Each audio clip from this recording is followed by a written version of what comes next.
በስመ አብ ወወልድ ወመንፈስ ቅዱስ አሐዱ አምላክ አሜን። የተወደዳችሁ የኢትዮጵያ ኦርቶዶክስ ተዋሕዶ ቤተክርስቲያን ምእመናን፣ የኢትዮጵያ ኦርቶዶክስ ተዋሕዶ ቤተክርስቲያን ልጆች በያላችሁበት በእግዚአብሔር ሰላምታችን ይድረሳችሁ። እንደምን አላችሁ? እንኳን ለጌታችን ለመድኃኒታችን ለኢየሱስ ክርስቶስ ታላቁ የአብይ ጾም እንዲሁም ደግሞ የአብይ ጾም አራተኛ ሳምንት የጌታችን የመድኃኒታችን የኢየሱስ ክርስቶስ የዳግም ምጽአቱን እለት መታሰቢያ ማድረግ ቤተክርስቲያን የምታከብርበት እለት ወይም በዓል በሰላም አደረሳችሁ አደረሰን። ዛሬ እንግዲህ በባህር ዳር ሀገረ ስብከት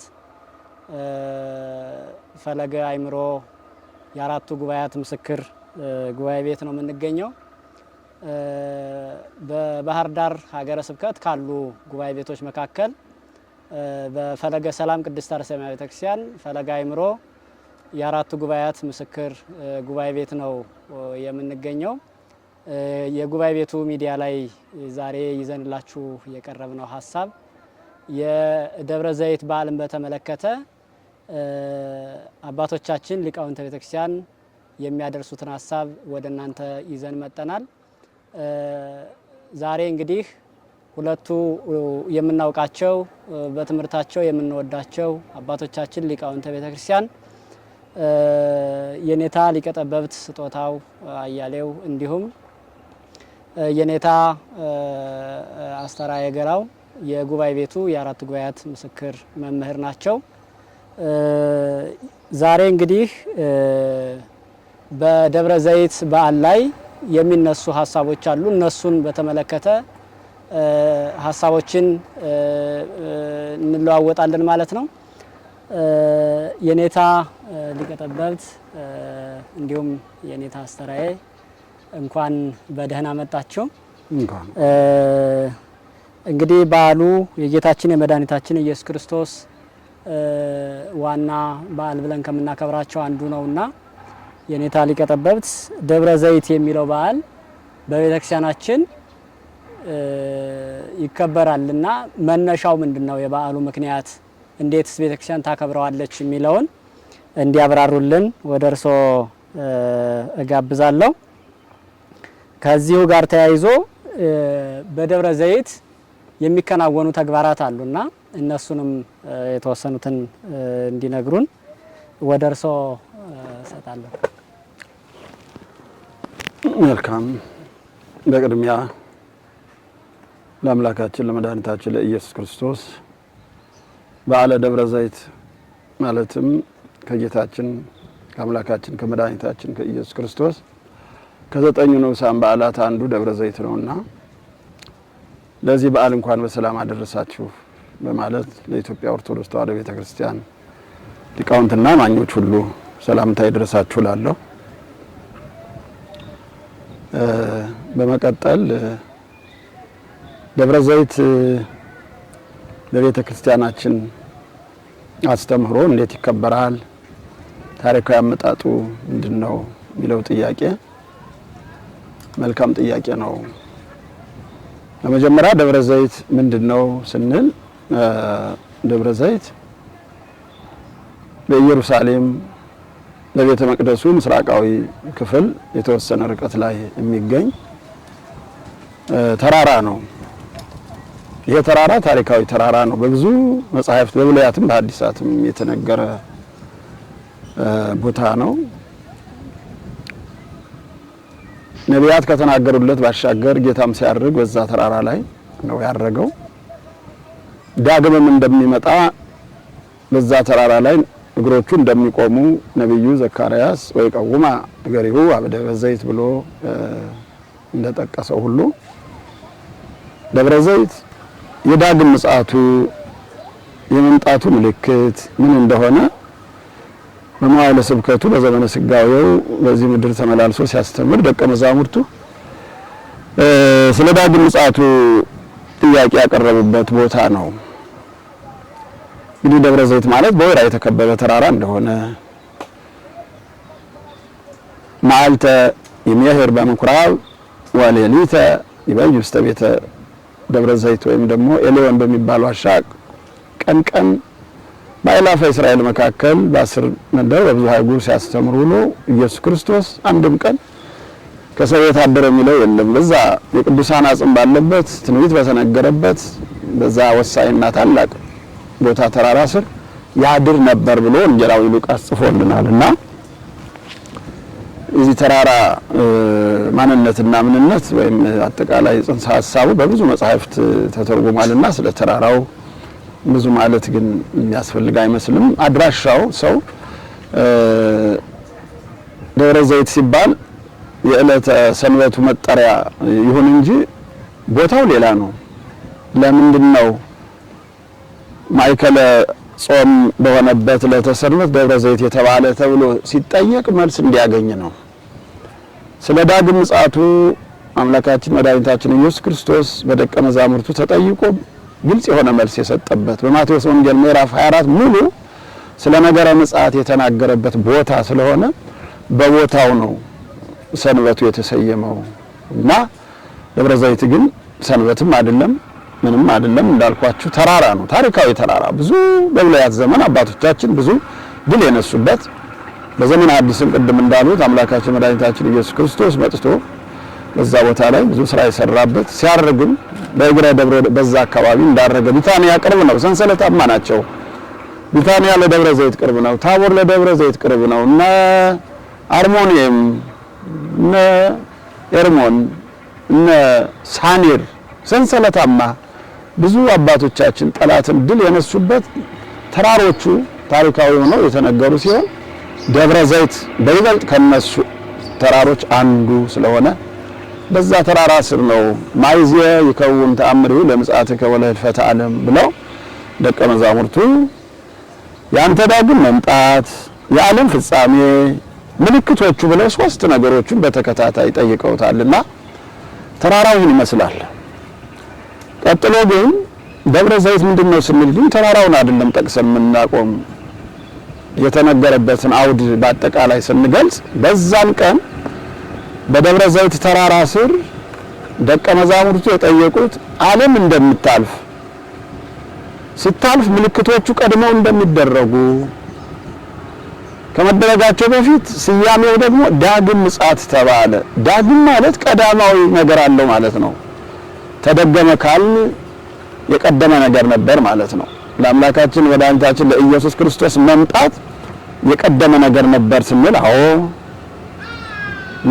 ከአዳም ድቀት በኋላ ለአዳም በገባው ቃል ኪዳን መሰረት ቀሌምንጦስ እንዳለው በሐሙስ ዕለት ወበንፈቃ ለዕለት ተወለድ ሞለት ተወለት ከብሎ በገባው ቃል መሰረት መጥቶ በትሕትና ጠለል ስር ራሱን በእውነት ብዙ መጻሕፍት ቅዱስ ጳውሎስ በተለይ በደንብ እንደጻፈለት የኃይል ባለቤት ሳይሆን በኃይል የማይጠቀም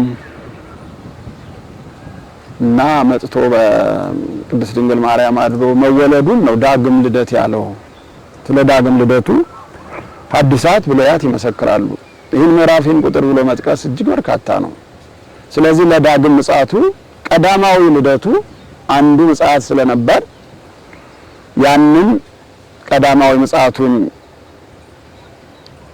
ፈጽሞልን ሲሄድ ለሚመጣው ዓለምን ለማሳለፍ ስለሚመጣው ምጽአቱ ወይም ደግሞ ዓለምን ለማሳለፍ የሚመጣው ምጽአቱ ዳግም ተባለ፣ ሁለተኛ ማለት ነው። ነገር ግን ዳግም ምጽአቱ እንደ ቀዳማዊ ምጽአቱ ነው ወይ አመጣጡ ስንል በጣም ይለያል። በቀዳማዊ ምጽአቱ መጥቶ ሰዎች ዘወረደ እምላዕሉ ብሎ ቅዱስ ያሬድ እንደነገረን ወሚን እያመሩ እግዚአ ኩሉ ዘይሃዩ በቃሉ አይሁድ ሰቀሉ ይላል የሚቀድመውና ሳያውቁት ሰቀሉት ነው የሚል መድኃኒታቸውን ጠልተው አመጣጡ በሚያሳዝን ሁኔታ በትሕትና ጠለል ስር ራሱን መስርቶ በእውነት እንደ ተርታ ሰው በአእላፈ እስራኤል መሃል ዳግማዊ ቀዳማዊ ምጽአቱ እጅግ በጣም የከፈለልን ዋጋ በመስቀል ላይ ተረጋገጠ እንጂ የከፈለው ዋጋ በዕለተ ዓርብ እንዲህ ተተምኖ ወይም ይህን ያህል ተብሎ የሚነገር አልነበረም። ስለዚህ ሊቃውንት ምጽአቱን በሶስት ይከፍሉታል። አንደኛ ቅድም እንዳልሁት ቀዳማዊ ልደትን እንደ አንድ ምጽአት አዎ በለበሰ ሥጋ በአጭር ቁመት በጠባብ ደረት ተወስኖ ከማደግ እስከ መስቀል እስከ ቀራንዮ ድረስ የከፈለልን ዋጋ ቀዳማዊ ሆኖ ማዕከላዊ ምጽአት የሚለው ደግሞ መንፈስ ቅዱስን ከላከልን በኋላ ህልው ነውና አሁንም አብሮን እንዳለ ሊቃውንት ይሄንንም ምጽአት ነው ብለው አብሮን የሚኖረውንም አንድ ብቻ ነው ወይ ሄደ አዎ ሶስቱ አካል አንዱ መጥቶ አዳነን ስንል ባለመለየት ዛሬም በህልው ሆኖ እንደሚኖር ማዕከላዊ ምጽአት ብለው የሚወስዱት ይሄንንም እንደ አንድ ምጽአት አለ። የመጨረሻው ግን ዳግም የተባለው ግን በማያዳግም ሁኔታ እሱም ራሱ ካይበ መጽ ወነሳክሙ ቦታ አዘጋጅላችኋለሁ መጥቼ ድንግል ከኔ ጋር እንድትኖሩ ወስዳችኋለሁ እንዳለው ተስፋው ዋናው ተስፋ ይሄ ነው። ዛሬ በቀዳማዊ ምጽአቱ ተስፋ ኑሯቸው የታዘዙትን ሰርተው ማመን ብቻ ሳይሆን መታመን ማለት ህጉን ማክበር ነው። እግዚአብሔር አለ ካልነ ህግ እግዚአብሔርን ካልጠበቅን መታመን ይጎላልና ማመንንም መታመንንም ገንዘብ አድርገው እስከ ዳግም ምጽአቱ ድረስ ያሉ ሰዎች ዋጋቸው ይከፈላቸው ዘንድ ዳግም ምጽአቱን በተስፋ ይጠባበቃሉ። ስለዚህ ዳግም ምጽአቱን የምንጠባበቅ ሰዎች መታመንን ገንዘብ ያደረግን ህግና ስርዓትን የጠበቅን ሆነን እንደተባለው የማይቀር ስለሆነ ተሎ እመጣለሁ ብሎ ራእይ 22 ላይ እንደተናገረው የማይዘገይ ነው ይመጣል።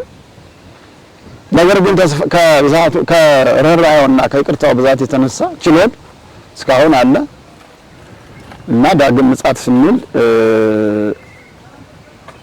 በመጀመሪያው እንዳልኩት ሊያድነን ስለመጣ ዋጋ ሊከፍል ስለመጣ የተናቀን የወደቀን ስጋ አንስቶ ክብር ሊሰጥ ስለመጣ አዎ ክብር ከመስጠቱ በላይ ዛሬ የኛ ስጋ ከብሮ በማነ አብ ተቀምጧልና ይህ ስጋ ነው የመጀመሪያ ቀዳማዊ ምጽአትን ያበሰረልን። ይሄ ተመልሶ ኢየሱስ ክርስቶስ በግርማ መንግስቱ ሲመጣ ግን እንደዚህ አይደለም፣ እንደ ቀዳማዊ ልደቱ አይደለም የሚመጣው፣ በግርማ መንግስቱ ነው የሚመጣው። ዋና ምጽአቱ ስለወልደ ጓለም ያው በግርማ መንግስቱ ሲመጣ ግን ቅድም እንዳልኳችሁ በሰው ልጅ ዛሬኛ እንደምንጠያየቀው ንዑና ሁሩ የሚል ልበ አምላክ ዳዊት 49 ላይ ወአምላክነሁ ያረምም ሰዓት ይነድድ ቅድሜሁ እንዳለው በሚናገር ተብሎ ይገለጽ እንጂ በማያዳግም ፍርዱ ሲመጣ ያኔ ዋጋ ሊከፍል ነውና የሚመጣው። እንዴት ዋጋ እንደሚከፈል ምልክቶቹ ከመምጣቱ በፊት እያሉ ደቀ መዛሙርቱ አብዝተው እንደጠየቁን የሁሉ የሚከናወንበት ነው ዳግም ምጽአት ማለትና ስለ ነገረ ምጽአት ማቴዎስ 24 ላይ የተነገረው እጅግ በጣም እኔ አልተከናወኑም ተከናውነዋል ብሎ የሚጠይቀን ሰው የሚገርመኝ ነው። ይህን ካለ ማንበብ የጎደለ ካልሆነ በስተቀር እኔ በዝተው ነው የተከናወኑት። የሚገርማቸው ነገር ያልተጠቀሱ ሁሉ ክፋቱ ጥግ ደርሶ በአሁኑ ሰዓት ከከንውኑ ከተጻፈው በላይ የነገረ ምጽአት መንገድ ጠራጊ የሆኑ የክፋት ጥጎች ሁሉ ጣሪያ ላይ ደርሰው እየተከወኑ ናቸውና እንግዲህ ምናልባትም ህልቀቱ በአንድ ወቅት ይመጣል። አምላካችን መድኃኒታችን ኢየሱስ ክርስቶስ ቀኗን ለማንም አልተናገረም፣ ማንም አያውቃትም። ነገር ግን ስለ ምጽአት ነፍስ ወከፍ ሞት መሆኑንም በመርሳት ከንስሐ ባሻገር ያለ የጥንቃቄ ኑሮ እንደሆነ ሁሉ ክርስትና ማያስተውሉ ሰዎች ምጽአትን የጋራ እልቂት አድርገው የሚያስቡ ሰዎች ናቸው አሁን የመንግስተ ሰማያትን ተስፋ እያጡ ያሉት። ለምን አንድ ሰው ዕለተ ሞቱ ሲከናወን የእርሱ ምጽአት ያቀን ነው። በነገራችን ላይ ዓለም ለሱ አልፋለች እና ተዘጋጅቶ መጠበቅ ሞትን ነው። ስጋዊውን ሞት አንፈራውም። ነገር ግን ስጋዊ ሞት ለሁለተኛው ሞት እንዳይዳርግ ንስሐ ገብቶ የሰው ልጅ ይሄንን መጠንቀቅ እንዳለብን የሚያስገነዝብ ነው ዕለተ ምጽአት ወይም ደግሞ ደብረ ዘይት። ይሄ ነው ታሪኩ። የዕለተ ሰንበቱ ወንጌልም በየትኛውም ቅዱስ ጳውሎስም አበክሮ የተናገረው ወንጌላት ሁሉ እንደሚነግሩን የደብረ ዘይት ዕለት የተሰየመለት ዕለተ እሁድ በደብረ ዘይት ተራራ ስለ ዳግም ምጽአቱ ስለተናገረ ሙሉ ስለ ነገረ ምጽአት የሚሰበክበት ዕለት ነውና ይሄንን በዓል እንዴት እናክብረው የሚለው ነገር ባህላዊ ኩነቶች እየተጠናወቱ ታስቸግረዋል። ባህላዊ ኩነቶች ምንድናቸው ያልን እንደሆነ መልካም ባህል ጥሩ ነው። ሃይማኖት ባህል እንዲሆን እንፈልጋለን እንጂ ባህል ሃይማኖት እንዲሆን ግን አንፈልግም። ፍላጎት ብቻ ሳይሆን ሕግም አይፈቅድም። ምክንያቱም ኢየሱስ ክርስቶስን ለመስቀል ያበቃው ወግና ባህል ነው። ስለ ወጋቸው ሲሉ ሰቀሉኝ አለ። ሰፍቶና ተንሰራፍቶ የነበረው የረበናትና የፈሪሳውያን አገልግሎት አይነኬ ነው ብለው ጣሪያ ላይ ሰቅለው ያስቀመጡትን ስለነካ ነው ያን ያህል ያልተገባቸው ሰዎች ለመስቀል ያበቁት። ዛሬም ያው ነው። ዛሬም በቤተ ክርስቲያኒቱ ሲከበር እንደምታዩት ይዘቱን ለቆ ሌላ ነገር ሲከወን እናያለን። ይህም እየታየ ዝም መባሉ የእረኞቹን ግዴለሽነት የቤተ ክርስቲያኒቱን የባለቤት መብት እንዴት ሕግ መከበር እንዳለበት አርምሞ እጅግ በጣም ወንጀል እንደሆነ እኔ መናገር ፈልጋለሁ። ይሄ ምንድነው? በአፄ ልብነ ድንግል ዘመነ መንግስት ምን ጊዜ መቼም በየትኛውም ስርዓት ሐሳውያን ነቢያት መነሳታቸው አይቀሬ ነውና በአፄ ልብነ ድንግል ጊዜ አንድ ሐሳዊ መሲህ 120 ቤተሰብ ሰይሞ 12 ሐዋርያት 72 አርድእት 36 ቅዱሳት አንስት አስከትሎ እኔ ነኝ መሲሁ ብሎ መጥቶ ነበረ ይላሉ ሲነግሩን አበው። በዛን ዘመን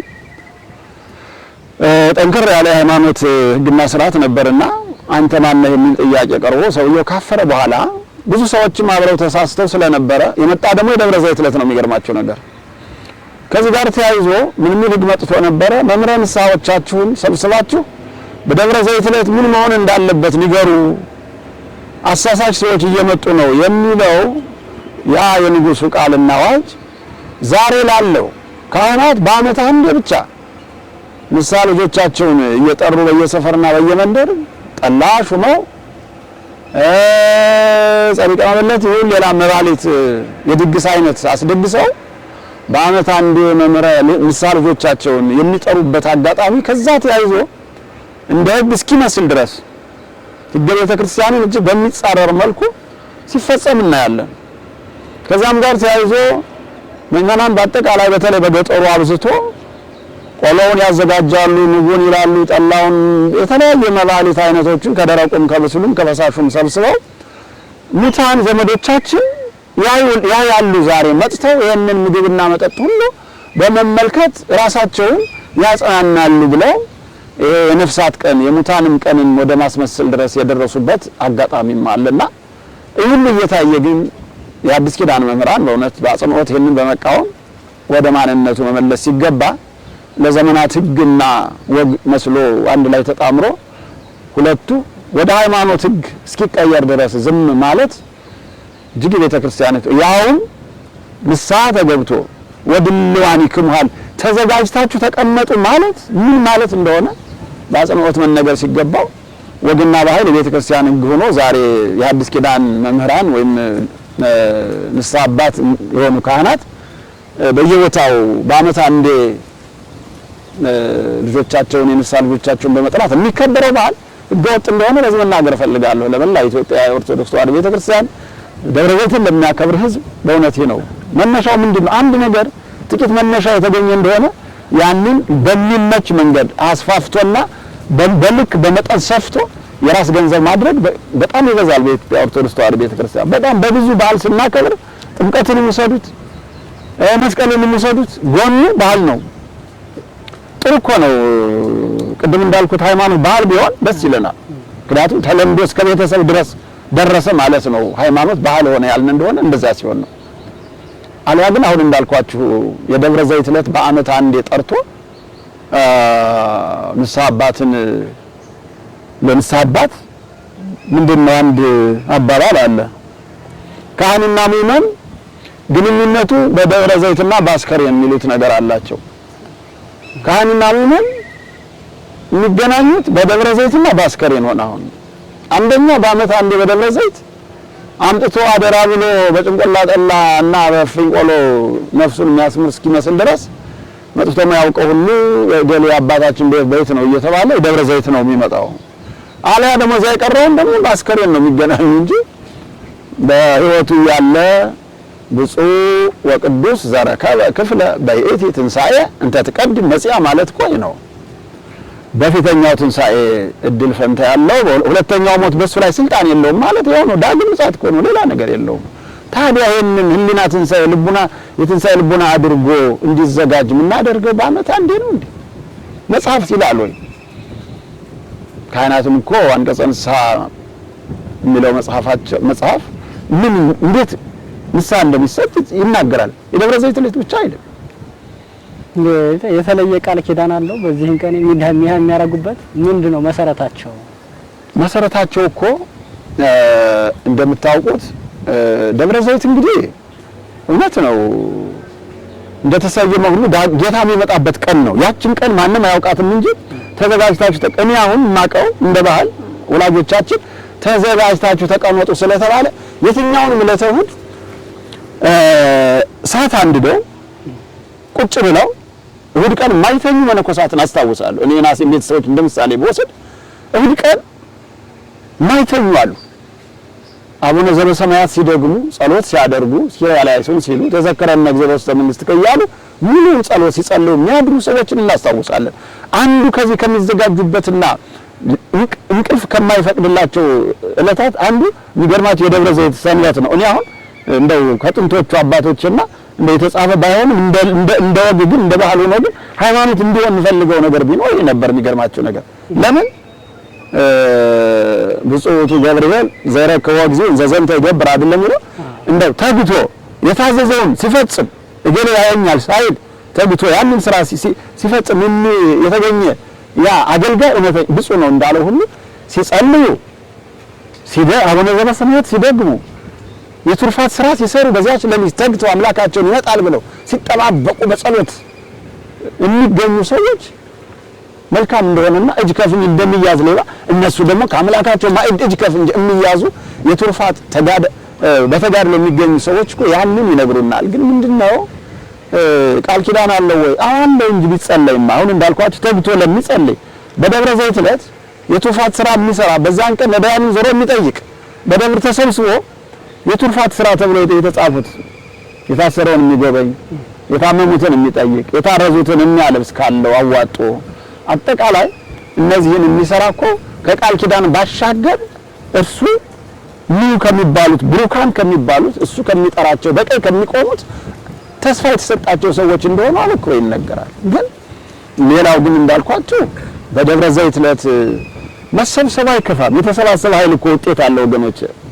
አባቶቻችን እኮ በቤተ ክርስቲያን ሰብስበው ካስተማሩ መልካም ነው። ግን ወደ የቤቶቻቸው ሄደው ወደ መኖሪያ ቤት ነው የሚሄዱ ወይስ የደብረ ዘይት ዕለት ወደ ተራራው ነው የምንወጣ? አሁን እኮ ይሄ ነው ወይ ቀውማ ሀገሪዋ በደብረ ዘይት አለ እንጂ ከሰፈር ከመንደር ወጥታችሁ ወደ መገናኛው ድንኳን ነው እንጂ የደብረ ዘይት ዕለት ወደ ሰፈር ሂዱ ብለን ምን ሰብከው ስብከት እኔ ሰምቼም አላውቅም፣ የተጻፈም የለም። ቅድም ያልኳችሁ ነው መነሻው። ግን በአፄ ልብነ ድንግል ጊዜ ያቺ ነገር በዛችን ቀን ያ ሐሳዊ መሲህ 120 ቤተሰብ ይዞ ተነስቶ በደብረ ዘይት ዕለት እኔ ነኝ ብሎ ስለተከሰተ ያንን ባላንስ እንዲያደርጉ በዛን ቀን ንስሐ ልጆቻቸውን ሰብስበው ይሄ ልክ እንዳልሆነ እንዲናገሩ በአፄ ልብነ ድንግል ጊዜ ያ የተነገረው ነገር ተያይዞ አንድ ሞኝ የተከለውን ሽብል አይነቅለውም ይላሉ።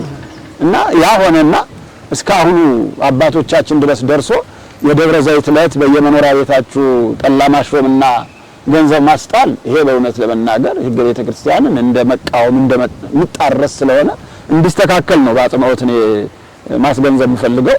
አሁን ስለ ደብረ ዘይትኛ መናገር 2000 ዓመት ተከብሯል። በዓሉ እኮ በአዲስ ኪዳን በተለይ 2000 ዓመት አልፎታልና እስካሁን ድረስ ለምን ቀጠለ? የኛ ድክመት በግልጽ እንደዛ አይነት በሚደርስ መልኩ መልእክቱን አለማስተላለፍ።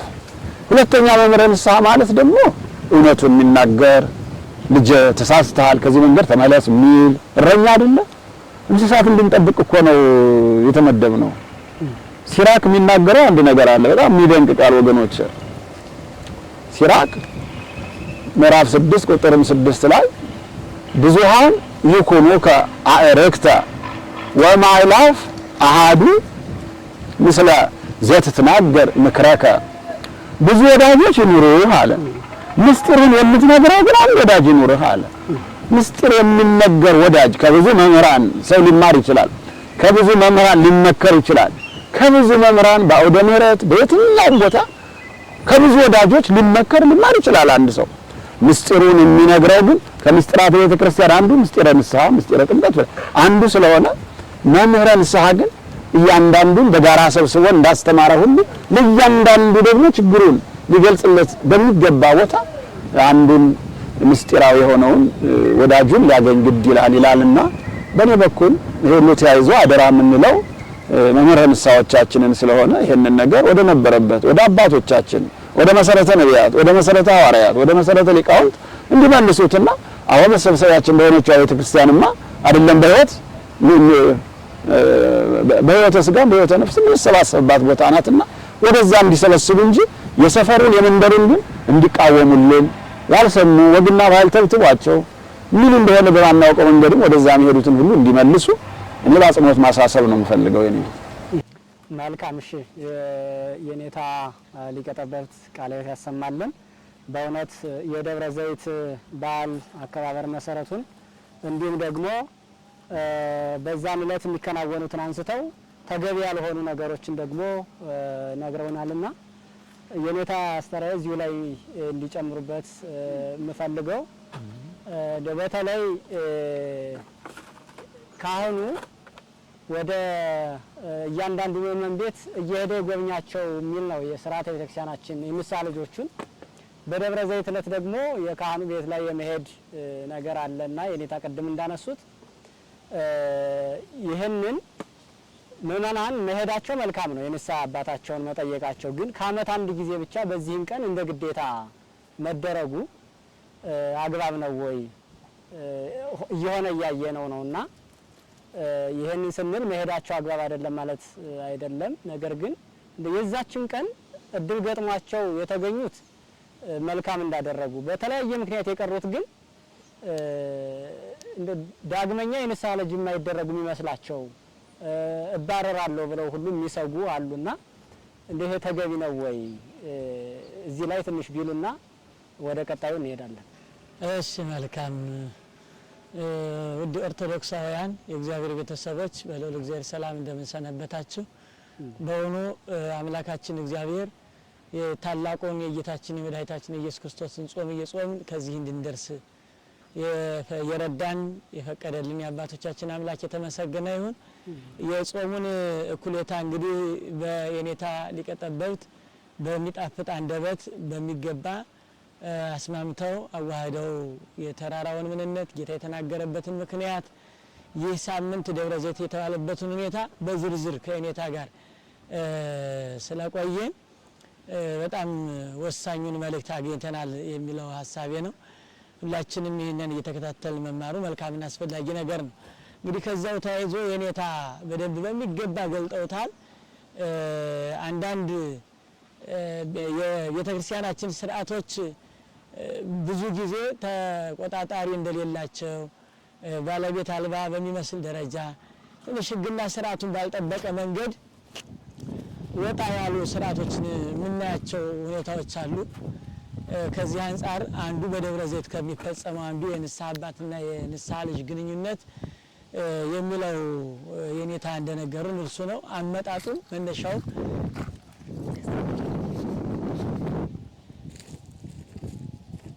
በጊዜ የተገደበ በቀን የተወሰነ አይደለም። የንስሐ አባትና የንስሐ ልጅ መገናኛ የኔታ እንደነገሩን የንስሐ አባትና የንስሐ ልጅ አባትና ልጅ ናቸው። አባትና ልጅ ቀን ቀጥሮ ብቻ አይደለም የሚገናኙ። አባትና ልጅ እስከሆኑ ድረስ አባትም አባት ነው፣ ልጅም ልጅ ነው። ልጅና አባት ሊገናኙበት በሚችለው መንገድ ሁሉ የሚገናኙ ናቸው። ነገር ግን አሁን መገናኘታቸው አይደለም። እንደውም እንደ ሀገራችን እንደ ቤተክርስቲያናችን ካልተሰራበት አንዱና ሊሰራ ከሚያስፈልጋቸው ብዙ ጉዳዮች አንዱ የንስሐ አባትና የንስሐ ልጅ ሁኔታ ነው።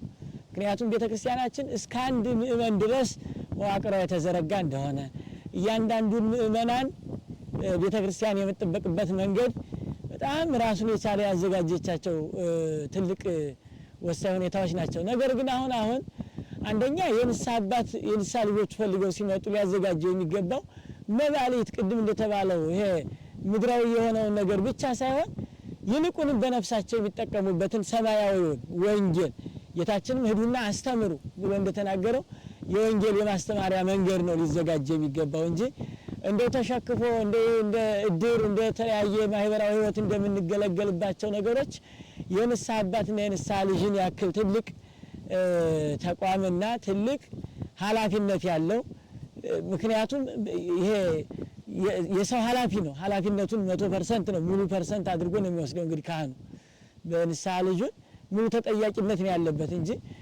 እንዲቀለል ምን ያደርገው ነገር አይደለም።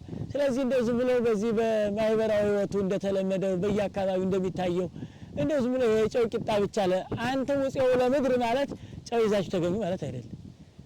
እናንተ የህይወታቸው ማጣፈጫ ቅመም ናችሁ፣ ህይወታቸው እንዲጣፍጥ አድርጓቸው መባል ነው እንጂ እንደው አሁን ኃጢአት በደል ነው አይደለም።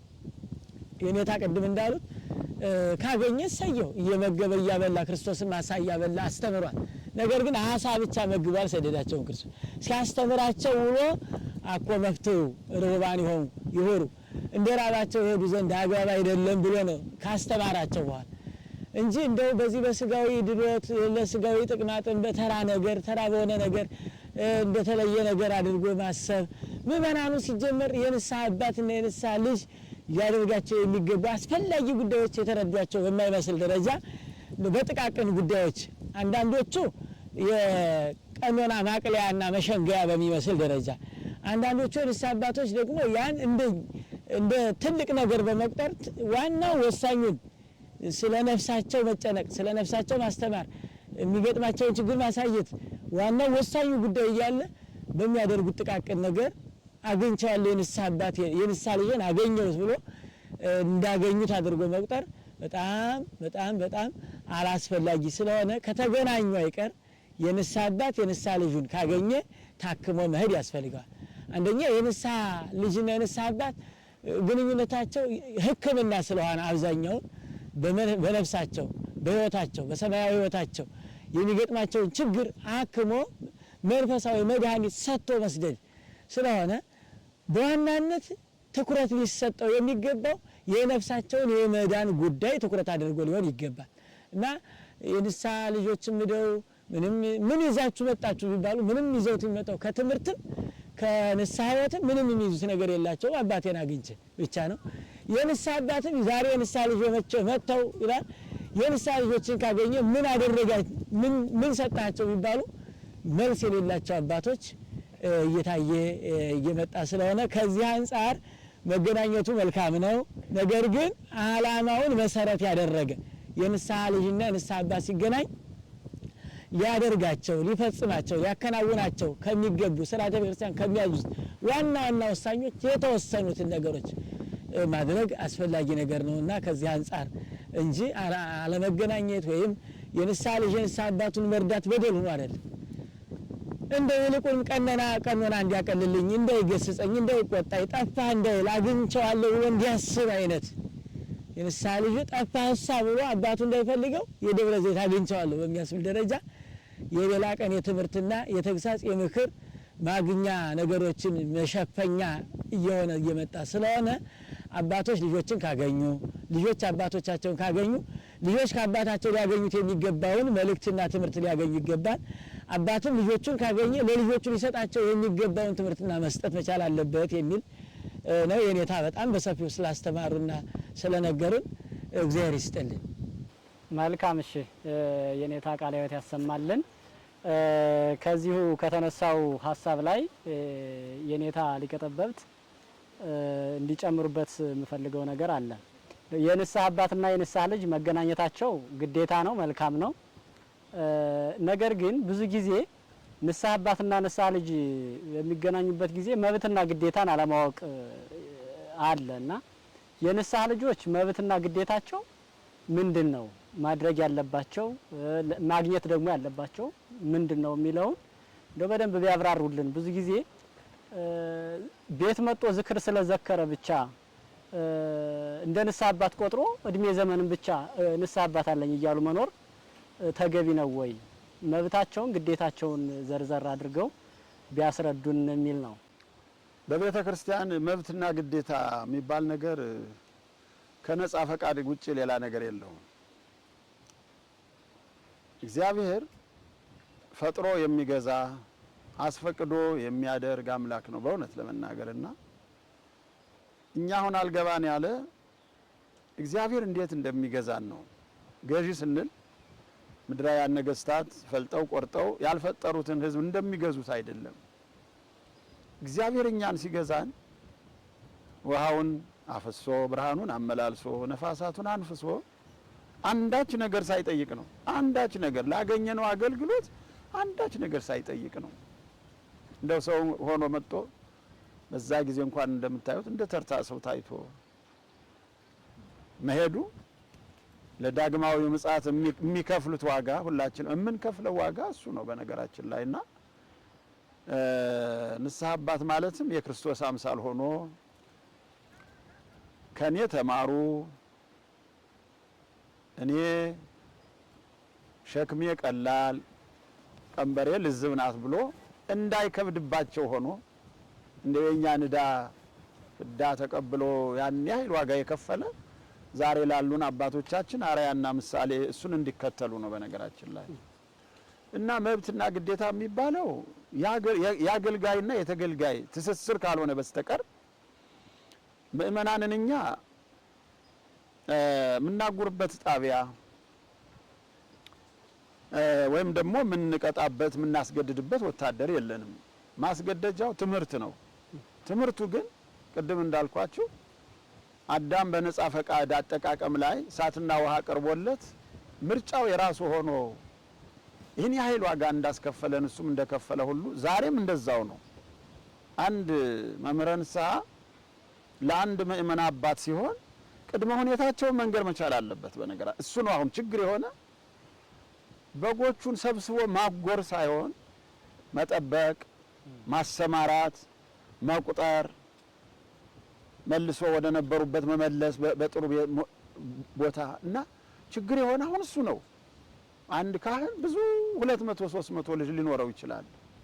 እንግዲህ እኔ እንዴት እንደሆነ ይህንን እኔ እውነት ለመናገር እንዴት አድርገው አባቶቻችን ወደ የቤት ሁሉ ሄደው እንዴት እንደሚያውቁት እንዴት ስማቸውን ሳይቀር ወይ ጼውኦን በአስማት ይሆን ይላል አንቀጸ አባግ ወንጌላዊው ዮሐንስ የእረኛውንና የበጎቹን ምን ያህል ግንኙነት እንዳላቸው ድምጹን ይሰሙታል፣ ቃሉን ይለዩታል፣ ጠረኑን ሽታውን ሁሉ ይለዩ እንደዛ ድረስ የተነገረው ቃል ግን በእረኛውና በበጎቹ መካከል ያለው ልዩነት ግን እኔ አሁን እንደው ወቃሽም አይደለንም። እኛም በማስተማሩ የራሳችን ግዴታ ቢኖርብንም ነገር ግን ሰፍሮ ቆጥሮ የተቀበለው አካል እኮ ኑን እስኪ ይሄንን ንገሩልን ይሄንን አስተምሩልን ቢል እኔም ግዴታ እንዳለብኝ አምናለሁ ወገኖች።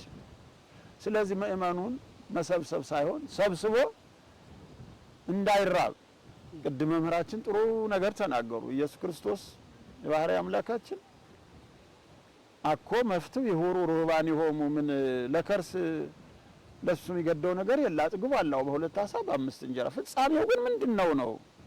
ትልቁ ነገር ረሃበ ነፍስ ነው። ሲሲታለ ነፍስ የተጠማች ነፍስ የከሳች ነፍስ በዛ ስጋ ውስጥ ሆና ነገ ሲገለጽ ያለው ነገር ምንድነው ልጅ ሆይ ብሎ የነን ምእመን መጀመሪያ ለቀሲስ ገሌ ለመምህር ገሌ ልጅ ሲሆን ያሰው የሚያማላው ቅድም የቀረበው ጥያቄ ግዴታው ምንድነው? መብቱ ምንድነው? መብቱ የእግዚአብሔር መንግስት መውረስ ነው። መብት ነው እሱ አንዴ እሱ ሰጥቶናል። መብቱንም ያገኘው በ40 ቀኑ በ80 ቀኑ በክርስቶስ ክርስቲያን ሲባል መብቱን አግኝቶታል፣ ተጠርቶበታል፣ የንጉስ ልጅ ተብሎበታል። ግዴታውስ ምንድነው ያልን እንደሆነ መምህረ ንስሐው ሰፍሮ ቆጥሮ ልጅ ሆይ ብሎ እንግዲህ ትምህርት በሶስት ይከፈላል። የጋራ ትምህርት አለ፣ ምዕዳን አለ፣ ተግሳጽ አለ። አንድ መምህረ ንስሐ በሶስቱ ሂደቶች ልጆቹን ሊያሳልፍ ግድ ይለዋል፣ ያስተምራል። ደስ የሚለው በየእንትኑ ምን ሰማው ምን ያህል አፈጻጸሙን አላውቀውም እንጂ እኔም አንዳንዴ ተጋብዣ አስተምሬ አውቃለሁ። መምህረ ንስሐዎች እሁድ ቀን በሉት በሌላ ጊዜ ጉባኤ አላቸው። ልጆቻቸው የሚያስተምሩበት ቀኖች ሲነገሩ እንሰማለን በሚዲያ በዚህ በአውደ ምሕረት ላይ። ግን ሄደው ምን እንደሚማሩ ግን የወጣው የመርሃ ግብር እያንዳንዱን በስብጥር በእድሜ በጾታ በማይርግ ተከፍሏል ወይ ለነሱ የሚሰጠው ትምህርት? ለምን ያ ግዴታቸው ስለሆነ ነው። እና ያ ግዴታ ተከፍሎ በስብጥር ቅድም እንዳልኩት ጾታ አንድ ድርሻ አለው፣ እድሜ አንድ ድርሻ አለው። መቼም ተክል ከለጋው ከቀበሮ ወይም ቆናጽል ከቀነጣጠቡት መለል ብሎ ለሚፈለገው አገልግሎት አይውልምና ህፃናትን ለምሳሌ የዛ የመምህረ ንስሐው ልጆች አባወራዎች ልጆቻቸውን እነሱ ተምረው ከመምህረ ንስሐቸው ሂደው የቤተሰብ ምንጭ ስለሆነ ለታላቁ ማህበረሰብ ዋናው አውዱ ልጆቻቸው እንዴት እንደሚያስተምሩ አሁን እኮ ይሄ ያሰሪና ሰራተኛ አዋጅ የቤተሰብ አስተዳደር ቅዱስ ጳውሎስ ኤፌሶን 5 ግማሹ ጀምሮ 6 ምዕራፍ 6 እኮ በሙሉ የሚገርማችሁ ዓለም አቀፉ ያሰሪና ሰራተኛ አዋጅ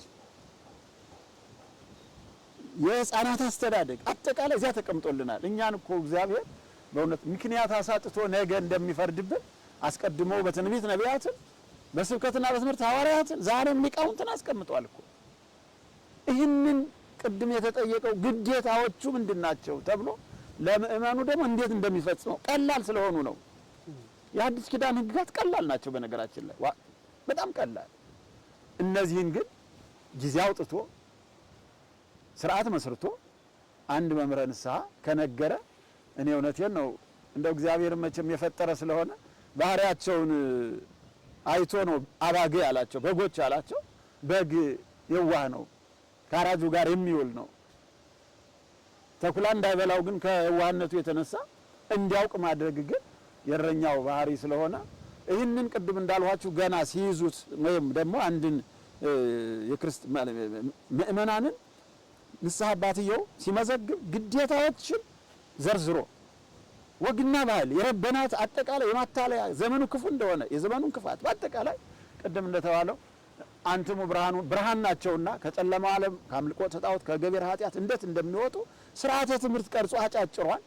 ይህንን ግዴታ ይሄ ነው፣ መብትህ ግን ይህንን አድርገህ በንስሐ ሕይወት አልፈህ መንግሥተ ሰማያት መውረስ ነው ብሎ ቅድም እንዳልኳችሁ ትምህርተ ኖሎት የሚባለውን ለእረኞቹ እኛ ደግሞ እነሱ ደግሞ ለምእመናን እነዚህን ነገሮች ጥንቅቅ አድርገው ካሳወቁ ምእመን በእውነት ነው ፈሪሃ እግዚአብሔር ያለ ከነሱ ነው፣ ምንም ጥርጥር የለውም። ይሄ እና ግንኙነታቸው በመጠን ሆኖ እንደተባለው በማይከብድ መንገድ ሆኖ ህጉን ሳናከብድ ቅድም እንዳልሁት እንደ ጾታቸው እንደ ማይረጋቸው እንደ ስራ ጠባያቸው የስራ ጠባይ ወሳኝ ነው። በነገራችን ላይ ጥረ ግረህ ብላ የተባለን ህዝብ ጥሮ ግሮ የሚበላውን ሰዓት ሳንጋፋ በደም ባዘዙት ሰዓት ስለሚመጣ ያን ካደረግ ምእመናን ድርሻቸውን ለመወጣት እኔ ሀሜት የለኝም በምእመናን ላይ በእኛ ላይ ባተኩር ደስ ስለሚለኝ ነው። እንግዲህ ሌላው መብቱ ግዴታው በሁለት ነገሮች ይወሰናል። በምንና በምን?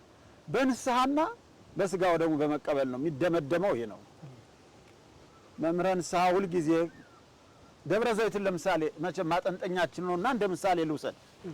የዛሬ ዓመት አንድ ካህን 200 ልጆች ከነበሩት በዚህ ዓመት በ2018 ልክ የደብረ ዘይት ዕለት እዚያው አውደ ምሕረት ሰብስቦ አዳራሽ ላይ ልጆች አቤት ሴቶች ይሄን ያህል ወንዶች ይሄን ያህል ወጣቶች ቅዱስ ጴጥሮስን ኢየሱስ ክርስቶስ በሶስት ከፍሎ አይደል የነገረው ራእይኬ እያለ የነገረውን ከፍሎ ልጆች አቤት ስጋው ደግሞ የተቀበላችሁ ስንት አላችሁ ብሎ ይጠይቅ።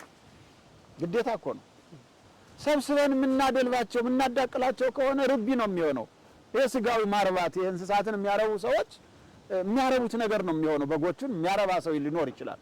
ያ አድልቦ ለመሸጥ ነው እንጂ ይሄኛው ይሄ ሰብአዊ ባህሪ ያለውን በግ ነው የሰበሰበው በነገራችን ላይ። ስለዚህ የዛሬ ይሄን ያህል ይላል ከ250 ቆርቦ ሊሆን ይችላል። ልጆች ቅድም ያልሁት ይሄ ትምህርት ነው። ምዕዳን ይቀጥል። ምዕዳኑ እነዚህ እናስገባ። ልጆች ከእናንተ መካከል ነፃ ሆነው የተገኙ ሞት ዛሬ ቢመጣ ምጽአት ያልነው ቅድም ቢመጣ ሞት እንዲሁ ስጋው ደሙን ያልተቀበለ ሰው ድህነት አለ ብሎ ስለማይረጋገጥ 50ዎች እስከዚህን ቀን ድረስ ቢያንስ 50ዎቹ ሳይከብድ እየነገረ ምን ያህል ድህነቱ ያው እንደሚያደርገው አስተማሩ እቅድ መያዝ። ልክ የዛሬ ዓመት በደብረ ዘይት ግን ምዕዳን ተሰጧቸው። አሁኑ ስጋው ደግሞ የተቀበለው ቁጥር አናሳ ሆኖ በ50 ከቆመ ተግሳጽ ይቀጥላል። ከምዕዳን መምህር ወደ ተግሳጽ። አይ እኔ በእናንተ ልጠየቅ አይገባኝም፣ ምን ቀራችሁ? አንዳንዴ ነጋዴ ነኝ ስጋው ደግሞ አልቀበልም ይላሉ። ነጋዴን ሚዛን እንዲያዳላ ማን ነው የፈቀደለት? ተመን እንዲያብላላ ማን ነው የፈቀደለት?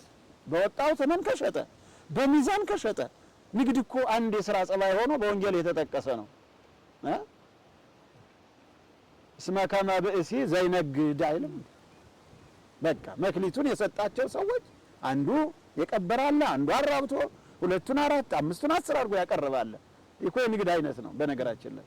ነገር ግን ከሰጠው ከታዘዘው በላይ መሄድ መጥምቀ መለኮት ዮሐንስ ነገሩ ቢሳይኮ በታዘዘላችሁ ኑሩ ነው የተባለ። ይህን ብሎ አንድ መምህረ ንስሐ እንደ ስራ ጠባይ ሕግ ባወጣልህ መሰረት ፈጽም፣ ከስጋ ወደሙ የሚከለክል ግን ምንም ነገር የለም። ብዙ ጊዜ እኔ እንኳን ስጠይቃቸው ለምን ስጋ ወደሙ ማትቀበሉ ስላቸው እንደ ስራ ጠባያችን የማይፈቅድ ሆኖ የማይፈቅድ የስራ ጠባይ አለ ሕገ ወጥ ካልሆነ በስተቀር። ይሄ ነው መብትና ግዴታ በሚባሉት ውስጥ መገለጽ ያለበት። ካህኑ ስራ መስራት መብት ነው። ነገር ግን መስረቅ ግን መብት አይደለም። ግዴታውን መወጣት ያለበት በሕግ ነው። ስጋ ወደሙ የሚከለክል አንዳች ስራ የለም። የድህነት ሁሉ ፍጻሜ ደግሞ የክርስቶስን ስጋና ደም መቀበል ስለሆነ በመብትና በግዴታ ውስጥ ያሉ ጥቃቅን የሚመስሉ ግን ወደ ሕይወት ወደ ድህነት ስንመጣ ግን ጥቃቅን ሆነው በር የሚዘጉ ግን በርካታ ጉዳዮች አሉና እነዚህን መምህረ ንስሐዎቻችን አቅልለው አቅርበው አጉልተው የረቀቀውን ነግረው ወደ መብቱ እንዲገባ ግዴታውን እንዲፈጽም በማድረግ ግን ቅድም እንዳልኩት የምትይዙልኝ በእውነት እያንዳንዱን ነገር መዝግበው በጅምላ እንደ ህዝቡ ሁሉ የኛ ነው ሳይሆን እኮ የገቢ ምንጭ ማግኛም አይደለም። በነገራችን ላይ የገቢ ምንጭ የሰው ነፍስ ነው ያዝነው። ህያው የሆነውን ያን የሰው ነፍስ በዚህ በሚያልፈው ስጋ ዘለዓለማዊ ህይወት የሚያጣውን የሚያስጠይቀንን ነው ያዝነውና እዚህ ላይ እንደው ትኩረት ቢሰጥበትና ደብረ ዘይትን ግን እኔ የሚመስለኝ እንደው የሂሳብ ስለት ወአሃዘ ይታሰቦሙ እንዳለው የሰጠኋችሁን የዛሬ ዓመት ሰብስቤ የሰጠኋችሁን እህል ውሃ ጥሩ ነው ያቀራርባል ይላል አይደለም። ለምን በእህል ውሃ አደረገው ቢባል የፍቅር መገለጫ ነው፣ መገናኛ ነው፣ ጥሩ ነው፣ ያግባባል፣ ብዙ ነገር አለ። በዚች በደብረ ዘይት ግን በሚፈጥሩት ግንኙነት አማካይነት መክሊታቸውን መምህረ ንስሐው የዘራውን ያበደረውን መክሊት ያንን ንስሐ ገብቶ ስጋ ወደሙ የተቀበለው ስንት ነፍስ እንዳዳነ በአመት የሚቆጣጠርበት ቀን ቢሆን እውነተኛው የምጽአት ቀን ሊሆን ይችላል ብዬ ገምታለሁና መብትና ግዴታ የሚሉትን ነገሮች በዛ ውስጥ አስገብተን ነፃ ፈቃድ ስለሆነ እያጠፋን ያለው ይሄን ነፃ ፈቃድ እግዚአብሔር የሰጠንን ግን ወደ ግዴታ ብንቀይረው የነፃ ፈቃድን ትርጉም በደንብ እናውቃት ያ ንስሐና ስጋ ወደሙ እንደሆነ ሊገነዘቡልኝ እላለሁኝ። በእውነቱ የኔታ ቃለ ሕይወት ያሰማልን። በዝርዝር እያንዳንዷን ሁኔታ ልናደርጋት የሚገባንን ነገር የቀሩንን በተለይ የምትፈጽሟቸው ልትኖሩ ትችላላችሁ አላችሁ። በተለይ ደግሞ የኔታ የነገሩንን መልእክት ማናደርግ ሰዎች እንደው በፍጥነትና ትኩረት ሰጥተን መልእክቱን ወደ ተግባር ብንቀይረው በጣም መልካም ነው የሚል ሀሳብ ነው ያለኝ። እንግዲህ በዚህ በንስሐ ልጆች ውስጥ እንደው ጥያቄው መብትና ግዴታቸው ምንድነው የሚለው ነገር የኔታ እንዳሉት ሆኖ የመጀመሪያው እያንዳንዱ ምእመን ራሱን ለቤተ ክርስቲያኒቱ ስርዓት ተገዥ ማድረግ መቻል አለበት። ባለስልጣንም ይሁን ባለሀብትም ይሁን ወጣትም ይሁን ሽማግሌም ይሁን ለቤተ ክርስቲያኗ ስርዓት ራሱን ተገዥ መቻል ማድረግ አለበት። ካህኑ ምስኪን ሆነ ትንሽ ሆነ ደካማ ሆነ ትልቅ ሆነ ያለባበሱ በምኑ አይደለም። የካህኑ ስልጣን የግድ አስፈላጊ ስለሆነ ወደ መንግስተ ሰማያት ለመግባት ራሱን ለቤተ ክርስቲያን ስርዓት ተገዥ ማድረግ አንደኛው ግዴታው ነው። ምእመኑ በቃ በቤተ ክርስቲያን ስርዓት መሄድ እንዳለበት ካመነ በኋላ ሁለተኛው ሊያደርገው የሚገባው ምንድነው ከተባለ የንስሐ አባት ከያዘ በኋላ ራሱን መመርመር። ሰው ወደ ንስሐ አባቱ ሲሄድ ራሱን መርምሮ መሄድ መቻል ነው። መቼስ ሊታከም ሲሄድ ምን ሊታከም ነው? ምክንያቱም ዶክተሩ ጥያቄ ነው የሚያቀርብልን። ምንን አሞህ ነው እንዴት ነው የመጣው የሚል ጥያቄ ነው ሊያቀርብለት የሚችለውና የመጀመሪያው በደለኛ ኃጢአተኛ መሆኑን ማወቅና ራሱን መመርመር መቻል አለበት። ራሱን መርምሮ ኃጢአቱን ለይቶ በዝርዝር ይዞ በየሁኔታው በየጊዜው በየሰዓቱ የፈጸማትን ነገር በዝርዝር አምኖ ኃጢአቱን ወደ ንስሐ አባቱ ይዞ የመቅረብ ግዴታ አለበት። ኃጢአቱን ደብቆ ኃጢአቱን ሸምቆ አሁንም የሚፈጽማቸውን በደሎች ረስቶ ዘንግቶ ዝም ብሎ የንስሐ አባት አለኝ ማለት ይሄ ልብስ አሰፍቶ እንዳለመልበስ የሚመገበው ነገር አዘጋጅቶ እንዳለመመገብ ስለሚሆን ማንኛውም የንስሐ አባቱን ለማግኘት ሲፈልግ ራሱን መመርመር። ምንድነው ሳላ የሰነበትኩት? የት ነው የሰነበትኩት? ምንድነው ጥፋቴ? ምንድነው ስህተቴ? ያሰራኋቸው ነገሮች በዝርዝር ምንድናቸው? እኒህን ለይቶ ይዞ ወደ ሐኪሙ ይዞ መቅረብ መቻል አለበት መንፈሳዊ መልስ ለማግኘት። ሁለተኛው ይሄ ነው። ሶስተኛ አባቱን ካገኘ በኋላ አባቱ የሚሰጡትን ቀኖና ሳያቆራርጥ ሳይሸራርፍ በአግባቡ ቀኖናውን መፈጸም መቻል አለበት። አባቱ ያዘዘው ሌላ እርሱ የሚፈጽመው ሌላ የሆነ ማመቻቸት የሚባል ነገር የለም። አባት የሰጠን ጾምም ይሁን ጸሎትም ይሁን ምጽዋትም ይሁን ሰጊድም ይሁን አንብቦ መጻሕፍትም ይሁን ማንኛውንም አባቱ የሰጠውን የቀኖና ስርዓትና ሁኔታዎች በአግባቡ የመፈጸም ግዴታ አለበት። ምእመኑ ፍጹም ድህነትን እንዲያገኝ ለሥርዓተ ቤተክርስቲያን ተገዥ መሆን አለበት። ራሱን መምርሮ ኃጢአቱን ለይቶ ወደ ንስሐ አባቱ ይዞ መቅረብ አለበት። አባቱ የሚሰጠውን ቀኖና በአግባቡ መፈጸም መቻል አለበት። በአግባቡ መፈጸም መቻል አለበት። ይሄ ግዴታው ስለሆነ ከዚያ በመጨመር አስራቱን በኩራቱን ማውጣት መቻል አለበት። አስራቱን በኩራቱን ማውጣት መቻል አለበት። የንስሐ አባት አለው። የንስሐ አባቱ ቤተክርስቲያን ይገለገላሉ። ለቤተክርስቲያን ንዋየ ቅድሳት ሊሆን ይችላል፣ ለነዳያን መርጃ ሊያደርግ ይችላል።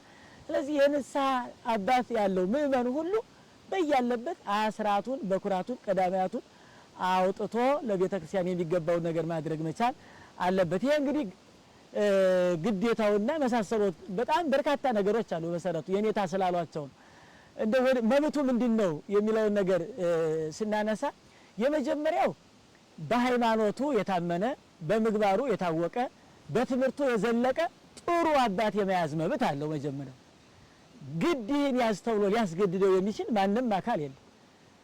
ቤተክርስቲያኒቱ ያስቀመጠችው መስፈርት መሰረት አድርጎ አይምሮ ጤናማ የሆነ በሃይማኖቱ የማይጠረጠር በእውቀቱ ሊያስተምር ሊመክር የሚችል አባት የመያዝ መብት አለው። ይሄ መጀመሪያውን ንስሐ አባት ከመያዙ አስቀድሞ ሊያደርገው የሚችለው መብቱ ነው። በቃ ሰው አሁን የምናያቸው ምእመናን የንስሐ አባቶች የሚይዙባቸው እንደ መስፈርት የሚያደርጓቸው ነገሮች አሉ። አንዳንዶች እንደው ገሌስ የንስሐ አባት ማድረግ እፈልጋለሁ ብለው መልካም ጥሩ ብለው የሚያስቧቸው ነጥቦች አሉ። እኒያ ነጥቦች መልካም መሆናቸው በምን መለኪያ ተለክተው? አንዳንዶቹ ደርሰው የንስሐ አባቶቻቸው በቃ የሚጠሉ መቀየር የሚፈልጉ አሉ። እኒያ የጠላችሁባቸው ያወጣችኋቸው መስፈርቶች በቤተ ክርስቲያን መመዘኛ ታይተው ነው ወይስ በእናንተ ፍላጎት? እንዲህ የሚባል ነገር ስለሌለ የቤተ ክርስቲያኒቱን መስፈርት መሰረት አድርጎ ሲይዝም መስፈርቷን መሰረት አድርጎ ልቀይርም ካለ መስፈርቷን መሰረት አድርጎ መቀየር መቻል ካለበት የሚጠበቁት ምስጢራትና ሀሳቦች ስርዓት ጠብቆ በዚያ ልክ ይሆናልና መጀመሪያው የንስሐ አባት ከመያዙ አስቀድሞ ሊይዘው የሚያስፈልገውን የንስሐ አባት ምን ያለው። ምክንያቱም በቃ አንዳንዶቹ ተግሳጽ የሌለው ማይቆጣ እንዲህ ይላሉ። አንዳንዶቹ ደግሞ እንደው ቢጠይቅ እንዲህ የተለያዩ መስፈርቶች አሉና ቤተክርስቲያኒቱ ያወጣችውን መስፈርት መሰረት አድርጎ አባት የመያዝ መብት አለው። ሁለተኛ የያዘውን አባት በፈለገው ጊዜ የማግኘት መብት አለ። ምክንያቱም ይሄ ልጅ ለአባቱ ላግኝ ብሎ ሲደውል በዛች ቅጽበት ከእግዚአብሔር የሚለይበት ስራ ገጥሞት ጥፋት ገጥሞት ሊሆን ስለሚችል አባቱን ላግኝ ብሎ በጠየቀውና በፈለገው ሰዓት አባቱን ሌትም ይሁን ቀንም ይሁን የአባቱ መደበኛ ስራው ልጁን መጠበቅ የእረኛ ስራው ከብቶችን መጠበቅ ስለሆነ የምእመናንን እስትንፋስ እያዳመጠ የሚጠብቅ ከመሆኑ የተነሳ ምእመናን አባታቸውን በፈለጉት ሰዓት ማግኘት መቻል አለባቸው። ይሄ ሁለተኛው መብት ነው። ሶስተኛ አባቱ ነውና ሊጠይቀው የፈለገውን ጥያቄ በነጻነት የመጠየቅ መብት አለ። ይሄ ሊያስቀይማቸው ይችላል፣ ይሄን ላይ መልሱልኝ ይችላሉ፣ ይሄን ላይ ያውቁት ይችላሉ። እንዲህ ብሎ በስጋት በመጠራጠር እንዲህ በመሳሰሉት ነገሮች ጥያቄውን ሸምቆ ግልጽ ሳያደርግ በውስጡ ቢይዘው ክደት ሊሆን ይችላል። ያኮ ጥያቄ ከእግዚአብሔር አንድነት ከቤተ ክርስቲያን ህብረት ሊለየው ይችላልና በየትኛውም ሰዓት በየትኛውም ጊዜ አባቱን ማግኘት በማንኛውም ሰዓት ማንኛውንም ጥያቄ አባቱን የመጠየቅ መብት አለው። አባቱን የመጠየቅ መብት አለው።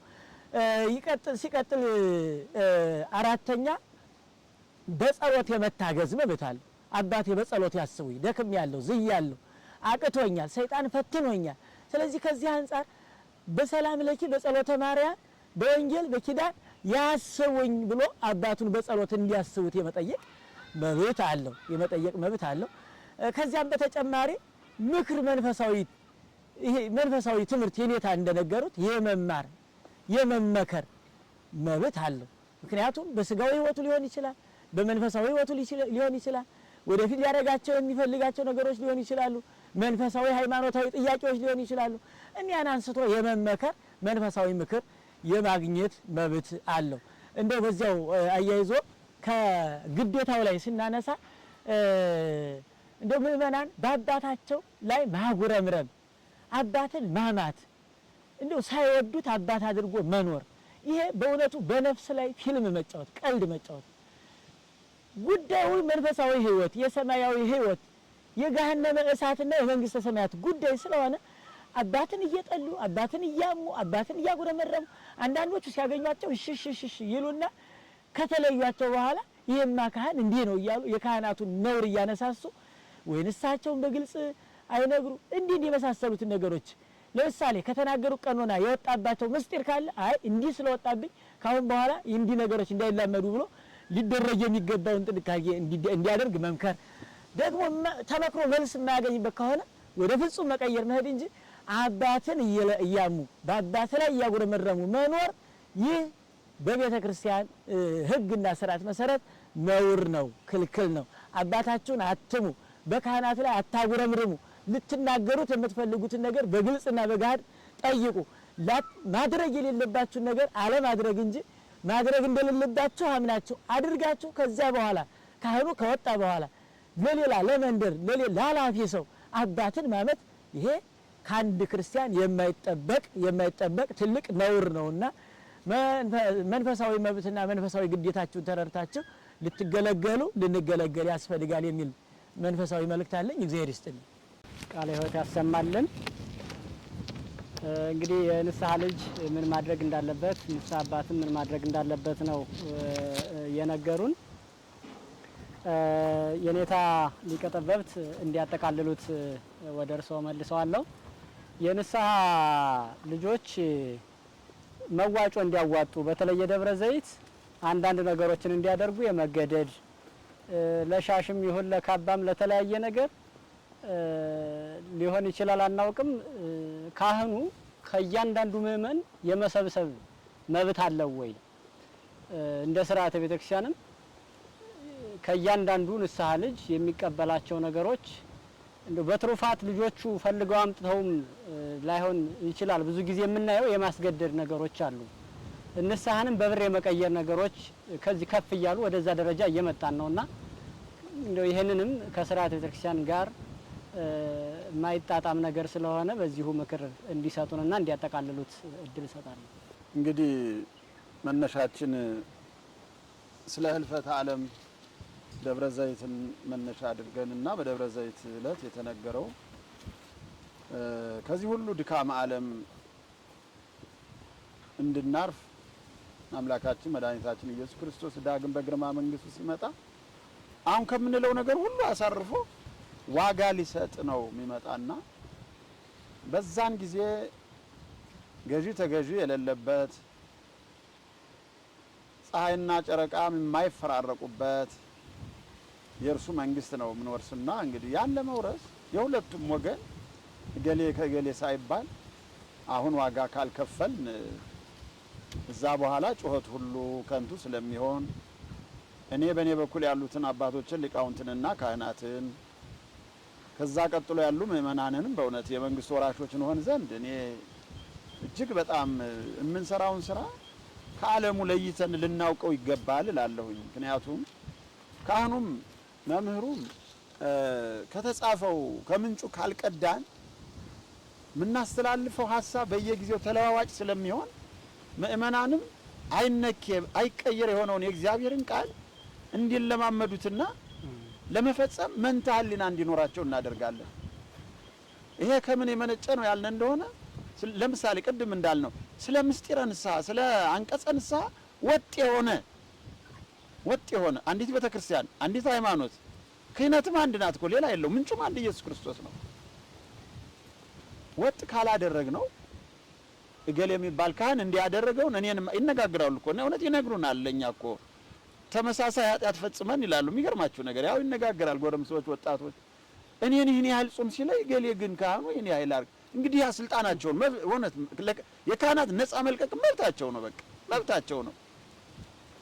ምክንያቱም ምእመኑ ኃጢአቱን አንድ ነገር ሳይደብቅ ምስጢሩን ለካህኑ ለአባቱ ጥንቅቅ አድርጎ ከተናዘዘ ያ ኃጢአት እንዲፋቅና እንዲሰራይ ካህኑ በሕጉ መሰረት የሚሰጠውን ሰጥቶ ካላስጾመ እንዲጸልይ እንዲሰግድ ካላደረገ እንደ ቀፏ ንብ ግልብጥ ብሎ ወደ ማን እንደሚሆን ይሄ ግልጽ ነው፣ የታወቀ ነው። ምእመኑ ነፃ ነው። ግን ወጥ ቢሆን ቅድም ያልኋችሁ እንደ እድሜ እንደ ጾታ የ30 ዓመት ጎልማሳና የ70 ዓመት የ80 ዓመት ጎልማሳ መቼም ድርጊታቸውም የቀኖና አሰጣጡም ስግደቱም ጾሙም ይለያያሉ። ጾም ስጋን ለማድከም ነው ትልቁ ነገር። ወንብዶ አብዶ ኃጢአት የሰራን ተጸጽቶ ለመቅጣት ነው፣ ልጓም ነውና ጾም። በዚያ የሚቀጣ የ30 ዓመት ጎልማሳና የ80 ዓመት የ70 ዓመት ጎልማሳ መቼም ፈተና እስከሚሞቱ ነው። ቢኖርም ፈተናው ይለያያል ብዬ ነውና የተጻፈውም ቃለ መጽሐፍ ከተጻፈው አትለፉ እንዳለው ቅዱስ ጳውሎስ አንደኛ በተለይ ማህበረ ካህናት አጠቃላይ እገሌ ከገሌ ሳልል ለምእመኑ የሚሰጠው ይሄ አንቀጸ ንስሐ የሚባለው ነገር ወጥ ቢሆን ከተጻፈው ባናልፍ የሚል ማጠቃለያ ያለ በእውነት ለመናገር ባናልፍ በቃ ጥንቅቅ ያለች ዕውቀት ቢኖረን። አሁን እኮ ትውልዱ መቼም ያው ስልጣኑ ረቂቅ ስለሆነ ነው እንጂ የክህነት ስልጣን የተለያዩ ፍልስፍና ውስጥ ያሉ ሰዎችን እኮ ነው መምህራን ሳይሆንን የምናገለግላቸው። መጻሕፍትን ጠንቅቀው ብሉይውንም ሐዲሱንም ያውቁታል እኮ በነገራችን ላይ። ግን ዕውቀት ስለማያጸድቅ ያንተ ዕውቀት ወደ መክሊት ተመንዝሮ አንድ ዋጋ እንዲያገኝ ምን ታደርጋለህ ብሎ ደፍሮ የሚናገር ካህን ያስፈልጋል። ነገር ግን የዕውቀት ጋፕ ኑሮት ወይም የዕውቀት ልዩነት በመካከል ኑሮት ምእመኑ ማለት ካህኑ ምእመኑ የሚፈራው ከሆነ ይሄ ከጥበቃ አልፎ እንደገና በሱ ስልጣን ውስጥ የወደቀ ነው የሚሆነው ካህኑ። ይሄ ደግሞ ሊሆን አይችልም። ስጋ ደግሞ በእውነት ፍትወተ ስጋ ከባድ ነው። ካህኑን ተጽዕኖ በማድረግ በተለያዩ ምክንያቶች ዛሬ ያለው አንድን ባለስልጣን ንስሐ ለመስጠት የሚፈራ አንድን ባለሀብት ንስሐ ለመስጠት የሚፈራ ካህን እኮ ሞልቷል። እኔ የማውቅ ስለሆነ ነው። እኔ እውነት ነው የምነግራችሁ። እጅግ የደለመን ባለሀብትና የመጠቀ ስልጣን አለ የሚለው ምድራዊ ስልጣን ነገ የሚያልፈው ስልጣን የያዘን ሰው ፍትር ታጎላለህ ጉቦ ትበላለህ ብሎ የሚገስጽ ካህን አለ በአሁኑ ሰዓት። ይሄ ተግሳጽ ቢኖር ኖሮ በነገራችን ላይ በዕለተ ምጽአት ወይም ደግሞ በዚህ ቀን እኮ አምላከ አማልክት እግዚአብሔር ነበበ ወጸወአ ለምድር ይላል።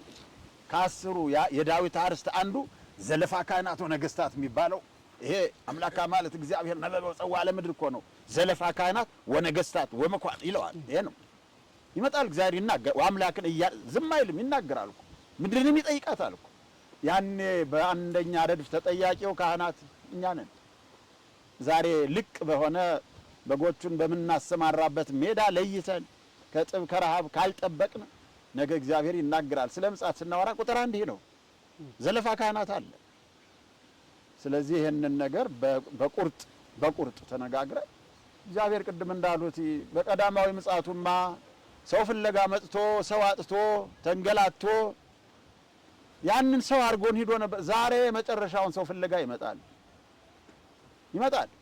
ሲመጣ ግን ሰው ሆኖ ተገኝቶ እናንተ አባቴ ብሩካኖች ኑ፣ እኛም ሰነፍረኛ በጎቹን አስበልቶ እሱም ተጠያቂ ሆኖ ተመቶ ነው ምሸት የሚገባው። የሚገርማችሁ ነገር ሰነፍረኛ ለባለቤቱ ሰፍሮ ቆጥሮ የተረከበውን በግ ክበዷን ተረክቦ ይሆናልና ሰፍሮ ቆጥሮ ተረክቦ አብዝቶ ይሰጣል እንጂ አጉድሎ የሚሰጥ እረኛ የለም። አዎ መንታ ልትወልድ ትችላለች። እንደውም በእውነት ነው መናገር። ይሄም ስሳ መቶ አፍርቶ የአባቱ መንግስት እንዲወርስ የሚያደርግ እረኛ በጠፋበት ዘመን በዚህ ዘመን በጣም እንደው በአጽንኦት ይህን መናገር እንፈልጋለን። ሌላው ግን እኔ ሲጮሁ የምሰማው ምእመናን መምህራን ሰዓት ቀይሩም አልነቃችሁም ይሉናል። በአመት አንዴ ፈልገው ማያገኙንን አጠቃላይ ስርዓተ ቤተ ክርስቲያን ምን እንደሆነ ስርዓተ ንስሐ የማይነግሩን ሆነው ግን እንለቃለን ስንል አንለቃችሁም ይሉናል። እኔ ሌላ ቃል ብጠቀም ይከፋቸዋል እንጂ አልለቅም ማለት እኮ ጸበል የሚያስፈልገው ነው እንዴ? ነውር እኮ ነው ጎበዝ። ይለቃል እንጂ እንዴት ሆኖ ነው? አይሆንም እኮ ጎበዝ። እንዴት ነው ነገሩ? እኔ እናገራለሁ። ለምን እንዴ ይለቃል። ህግ ግን አለው ሲለቅ ዝም ብሎ ዛሬ እዚያኛው ደብር እዚያኛው ደብር እያለ በዞረ ቁጥር ምእመኑም እንደ ቀላዋጭ ስጦ እንደለመደ በግ አይደለም። ስርዓተ ክህነቱ ስርዓተ ቤተ ክርስቲያንም የካህንና የምእመኑን ስርዓት የራሱ ቤተ ክርስቲያኒቱ እኮ የጻፈችው ህግ አለ። ቃለ ዓዋዲ የሚባልም አለ። ቤተ ክርስቲያኒቱ አሁን ቅርቡ በእያንዳንዱ አጥቢ የሰበካ ጉባኤው ህዝቡን የሚያስተዳድርበት እኮ የራሱ ህግም አለው። እንደው ዝቅ ብለን ማለት ዋናውን መተዳደሪያውን እንጥቀስ ብንል እንኳን እሱ ራሱ አለ። በሱ እንኳን የሚገዛ ሰው አለ። ይገርማቸዋል እኮ። ስለዚህ ይለቃል፣ ካህኑ ይለቃል። በደንብ ካልጠበቀው በደንብ ተገቢውን ሰዓት ጠብቆ ቅድም መብት ወንድም በጣም መምራት ስራ የጠቀሱትን እነዛን መብቶች እኔ ዛሬ ወድቅ ያለሁኝ ድረሱልኝ ብሎ ካረንቋ የወደቀን ሰው እጁን ዘርግቶ የሚያነሳ ካህን ከሌለ ምን እስኪሆን ይጠበቃል? ይለቃል እንጂ ስርዓቱን ጠብቆ ይለቃል። ሰውየው ግን ደጋግሞ ያዳኝበት በእግዚአብሔር አባታችን ገሌ ረኔ ጠፉኝ፣ ቤተሰቤ በጣም አልተመከረም፣ ባለቤቴ ልጆች አልተመከሩም፣ እኔም አልደረሱልኝ ብሎ ደጋግሞ ይንገር። እምቢ ካለ ይለቃል። ምእመናን ግን በዚህ በኩል ፍልሰት እንደው ዝም ብሎ በየጊዜው ግን ምንድነው እሙንቱስ ውስተ ከንቱ እምከንቱ ውስተ ከንቱ ክመ ይላል ዳዊት። ለዝም ብሎ እዚያ ደብር ገሌ ያቺ መካንታ አስወልዳለች ያቺኛቱ ለላምርቢ የባታ ደብር ትሻላለች እያለ ደብር በመዞር አይደለም የሚጸደቀው፣ ወይም መምህረ ንስሐ በመቃየር አይደለም። በደንብ ሆኖ ተገዥነቱ ለክህነቱ ሆኖ ሐሜትን ምንን ትቶ ያንን እሱ የሚጠይቅበት መንገድ አለው የራሱ። አንድን ሾሃማ ተክል እኮ ከፍሬው እንጂ ከሾሁ ምን አለው? እኔም የምለቅመው የብርቱካኑን የሎሚው ሾህ ሊኖረው ይችላል፣ ፍሬውን እለቅማለሁ።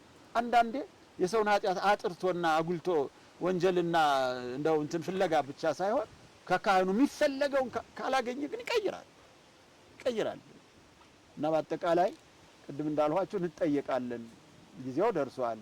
ጊዜው ደግሞ ጊዜው ባከፋው መጠን የጊዜውን ክፋት በጊዜው መጠቀም ነው። አሁን እኮ ቴክኖሎጂውም ያግዛል። ስልክ አለ። ለምሳሌ ሩቅ ሀገር ያለን ማዶ ያለን ምእመን ገብረ ማርያም ወለተ ማርያም እንዴት አላችሁ ብሎ በረፍት ጊዜ ጠይቆ በስልክ ዛሬ ምክንያት እንደው ይገርማቸዋል። የዘመኑን ክፋት አይቶ እግዚአብሔርም ስለ ዘመኑ መፍትሄ ሰጥቷል። መፍትሄ ለእያንዳንዷ ነገር መፍትሄ ሰጥቶ ነው ያለፈውና እኔ ይሄን ነው የምለው። ሚዲያ እንደው በነገራችን ላይ በጣም ነው የሚያስጠይቀን የሚመስለኝ። እግዚአብሔር የዘመኑን ክፋት አይቶ ሚዲያንም እንደ አንድ መፍትሄ ነው የሰጠ። ለምን አልሰማውም እንዳይል ምንድነው የሚለው እዛ ማቴዎስ ወንጌል ምዕራፍ 4 ላይ ወይሰበክ ዝ ወንጌለ መንግስት ውስተ ኩሉ አጽናፍ ዓለም ከመ ይኩን ስምዐ በላዕሌሆሙ አይደለም የሚለው ምስክር ይሆን ዘንድ ይላል። በአሕዛብ ቤት ሳይቀር ማለት ክርስቶስ አልተወለደም በሚሉት ሳይቀር እንግዲህ መወለዱንና መምጣቱን መቼም ብዙ ሰው ሊያምን ይችላል። ግን በአጠቃላይ ግን በአጠቃላይ አልሰማሁም እንዳይል በቴሌቪዥን መስኮት በተለያየ መንገድ በዚህ ምንድነው ቲክቶክ ሳይቀር ፌስቡክ ሳይቀር ዛሬ ስብከት ሞልቷል። ያ ለምን ይመስላችኋል? ዘመኑ ክፉ ስለሆነ በዘመኑ ክፋት አሳበን ንስሐ የሚሰጠኝ መምህር የለም እንዳንል ሰምተን እንድንድን መልእክቱን እግዚአብሔር በአንድም በሌላም እያዳረሰ ነውና ለምን ንስሐ ለምንሰጥም ለምንቀበልም ምክንያት የለንም እንዳንል ይሄ ራሱ አንድ ምክንያት ስለሆነ እያንዳንዱን አጋጣሚ ተጠቅመን እንድንድን መንግስቱን እንድንወርስ ነገ እግዚአብሔር ሲመጣ በቀኝ ቆመን የአባቴ ብሩካን ለመባል እንዲያበቃን እንመኛለን። በእውነት በእኔ በኩል እግዚአብሔር ያክብርልኝ ይላል። ያሰማልን ሊቃውንተ ቤተክርስቲያን በተማርነው ትምህርት እግዚአብሔር አምላካችን 30 60 100 ያማረ ፍሬ እንድናፈራ እርሱ በቸርነቱ ይርዳን። ቃለ ሕይወት ያሰማልን።